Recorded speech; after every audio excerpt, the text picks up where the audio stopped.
اللہ تعالیٰ کی اس خوبصورت دلکش اور پراسرار کائنات کو دیکھ کر میں اکثر کہتا ہوں کتنی دلکش ہو تم، کتنا دلجو ہوں میں، کیا ستم ہے کہ ہم لوگ مر جائیں گے۔ ہر وہ چیز جو پیدا ہوئی ہے اسے فنا ہونا ہے، یہاں تک کہ ستاروں کو بھی۔ ہم آسمان کی طرف دیکھتے ہیں اور سوچتے ہیں کہ یہ ہمیشہ ایسا ہی رہے گا، لیکن ایسا نہیں ہے۔ کائنات میں موت صرف ایک خاتمہ نہیں ہے، یہ ایک تبدیلی ہے، ٹرانسفارمیشن ہے۔ جب کوئی ستارہ مرتا ہے تو وہ غائب نہیں ہوتا، وہ کسی اور چیز میں بدل جاتا ہے۔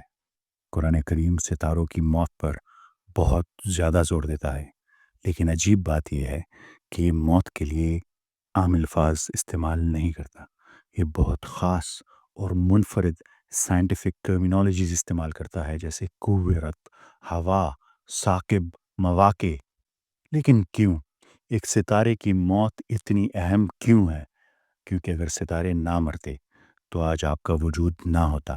آپ کے خون میں موجود آئرن جو اسے سرخ رنگ دیتا ہے، آپ کے لنگز میں موجود آکسیجن، آپ کے جسم کا کاربن، پیریوڈک ٹیبل کے ایلیمنٹس، یہ سب کچھ ایک مرتے ہوئے ستارے کے پیٹ میں پکایا گیا تھا۔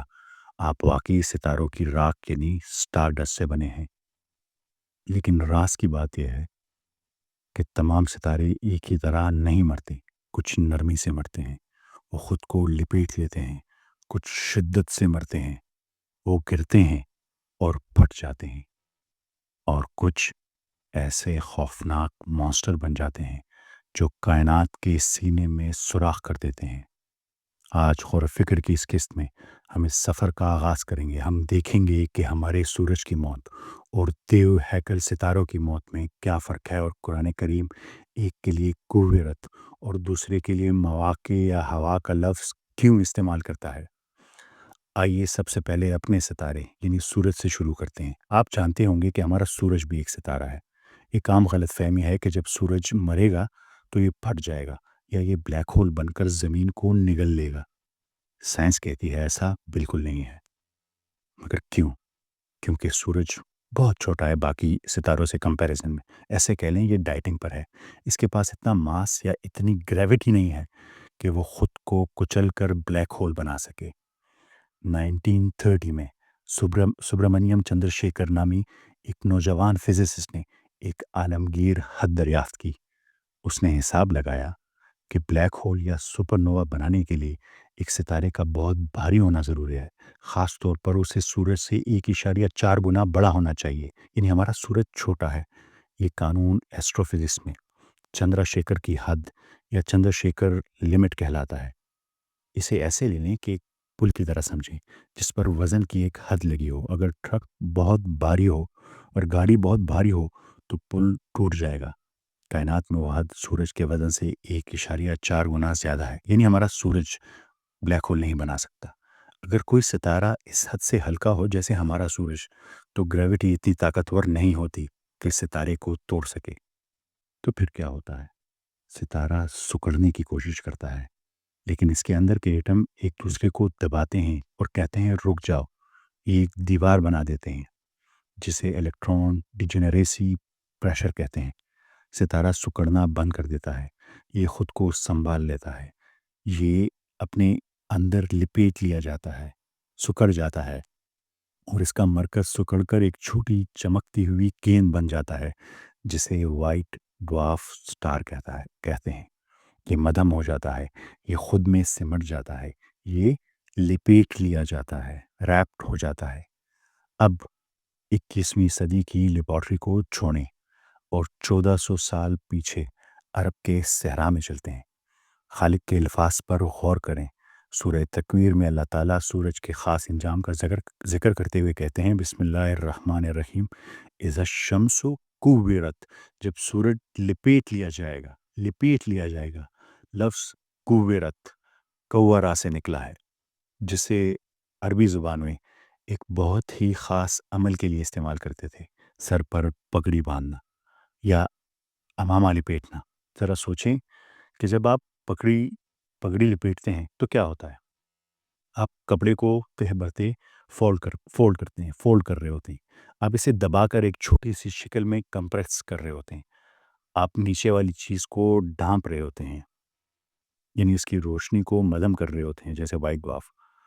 یہ ہو بہو لفظ بلفظ وہی عمل ہے جو ایک وائٹ ڈوارف ستارے کے ساتھ ہوتا ہے، بالکل اسی طرح جیسے ہمارے سورج کی موت۔ یہ اپنے مادے کو ایک چھوٹی گھنی ڈینس گیند میں لپیٹ لیتا ہے، یہ کمپریس ہو جاتا ہے اور یہ اپنی چمک کھو دیتا ہے، دھماکے سے نہیں بلکہ سکڑنے سے۔ یہ پھٹتا نہیں، یہ غائب نہیں ہوتا، یہ کویرت ہو جاتا ہے، یہ لپیٹ لیا جاتا ہے۔ 1400 سال پہلے نازل ہونے والی کتاب یہ کیسے جان سکتی تھی؟ نہ کوئی ٹیلیسکوپ، نہ کوئی کیلکولس، نہ چندر شیکر کی لمٹ۔ پھر بھی قرآن کریم نے وہی دقیق لفظ منتخب کیا جو ایک کم وزن ستارے کے سکڑنے اور مدھم ہونے کی بیان کرتا ہے۔ اس نے یہ نہیں کہا کہ جب سورج پھٹ جائے گا، اس نے کہا جب سورج کو لپیٹ لیا جائے گا۔ کیسے؟ یہ انسانی صلاحیت سے بالاتر ہے، یہ حیران کن ہے۔ لیکن اگر ستارہ بڑا ہو، بہت بڑا ہو، اگر کوئی ستارہ چندر شیکر کی حد کو توڑ دے اور 1.4 کی بجائے 10 گنا یا 20 گنا زیادہ بھاری ہو، بہت بڑا ستارہ ہو، اس مقام پر لپیٹنے یعنی کویرت کا عمل ناکام ہو جاتا ہے۔ گریوٹی بہت طاقتور ہو جاتی ہے اور وہ پل ٹوٹ جاتا ہے، ستارہ اب خود کو سنبھال نہیں سکتا۔ ان بھاری بھرکم ستاروں کے لیے قرآن کریم کوبیرت کا لفظ استعمال نہیں کرتا، وہ یہ لفظ استعمال کرنے سے انکار کر دیتا ہے۔ یہ ایک بالکل مختلف لفظ کی طرف جاتا ہے، وہ نجم اذا ہوا، قسم ہے ستارے کی جب وہ گرے یا گر جائے۔ لفظ ہوا کا مطلب ہے کسی اونچائی سے تیزی سے گرنا ہے، سائنس اسے گریویٹیشنل کولیپس کہتی ہے۔ جب ایک بہت بڑا ستارہ مرتا ہے تو اس کا مرکز صرف سکڑتا نہیں، یہ روشنی کی یعنی سپیڈ آف لائٹ کی رفتار کے 23% کی تیزی سے اندر کی طرف گرتا ہے۔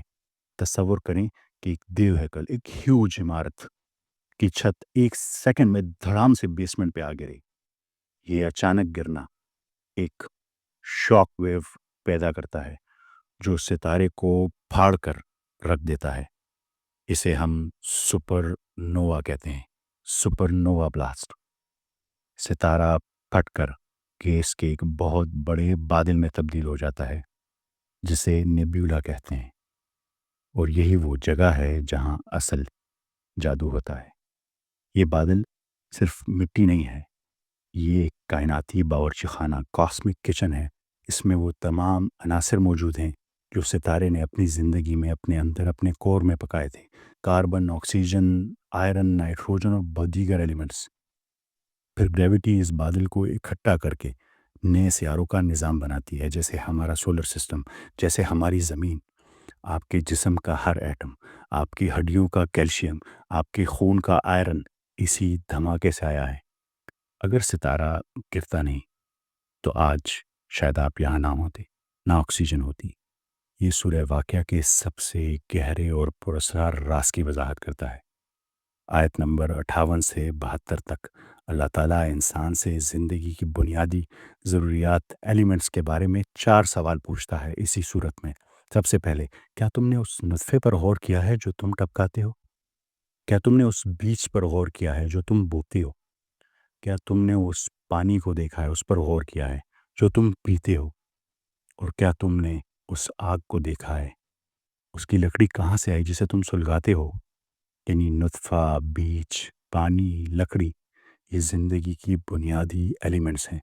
اور ان 4 چیزوں کا ذکر کرنے کے فوراً بعد اللہ تعالیٰ ایک قسم کھاتے ہیں، لیکن سورج یا چاند کی نہیں۔ وہ فرماتے ہیں فلا اقسم بمواقع النجوم، تو میں قسم کھاتا ہوں ستاروں کے مواقع کی یا ستاروں کے گرنے کی، اور پھر زور دے کر فرماتے ہیں وَإِنَّهُ لَقَسَمٌ لَوْ تَعْلَمُونَ عظیم، اور بے شک یہ ایک بہت بڑی قسم ہے، عظیم قسم ہے، اگر تم جانتے ہو، اگر تمہیں کچھ معلومات ہو۔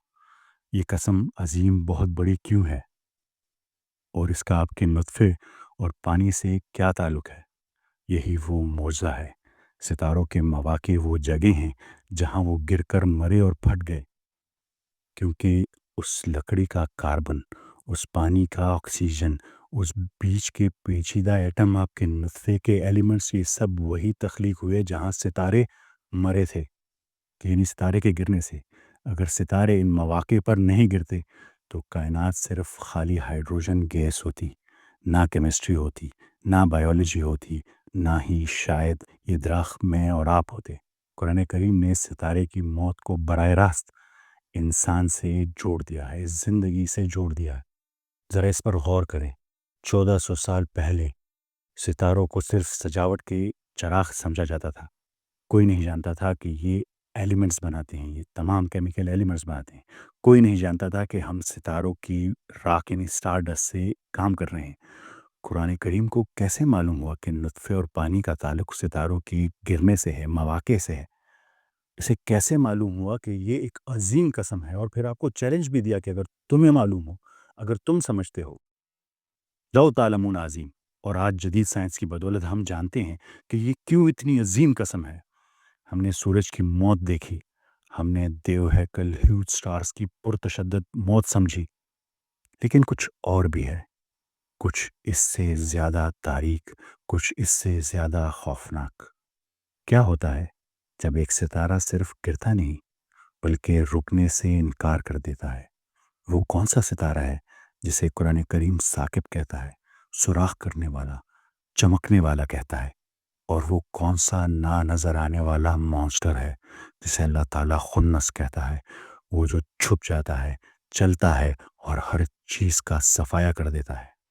ہمارے ساتھ رہیے اور فکر کی اگلی قسط میں جہاں ہمارا سامنا ہوگا بلیک ہول سے اور نیوٹران سٹار سے ہوگا، آپ اسے ہرگز مس نہیں کرنا چاہیں گے۔ یہ تھا ستاروں کی موت، اور نیکسٹ میں سمجھیں گے بلیک ہول اور نیوٹران سٹارز کو۔ قرآن کریم کے ان سربستہ رازوں کو کھولنا، تحقیق کرنا، انہیں آپ تک پہنچانا ایک خوبصورت سفر ہے۔ اگر آج کی اس ویڈیو نے آپ کے دل میں یقین کی شمع کو مزید روشن کیا ہو تو اسے اپنے تک محدود نہ رکھیں۔ اس ویڈیو کو زیادہ سے زیادہ شیئر کریں، یہ آپ کی ذمہ داری ہے، یہ آپ کی رسپانسبلٹی ہے، اور علم کے اس نور کو پھیلانے میں میرے ہم سفر بنیں۔ یہ آپ کے لیے صدقہ جاریہ بن سکتا ہے۔ مزید ایسے حیرت انگیز حقائق جاننے کے لیے ہمارے چینل کو سبسکرائب ضرور کریں، کیونکہ ابھی کائنات کے بہت سے راز آپ کے منتظر ہیں۔ آپ سب کی سماعتوں کا بہت شکریہ۔ ملتے ہیں اگلی قسط میں۔ اللہ حافظ۔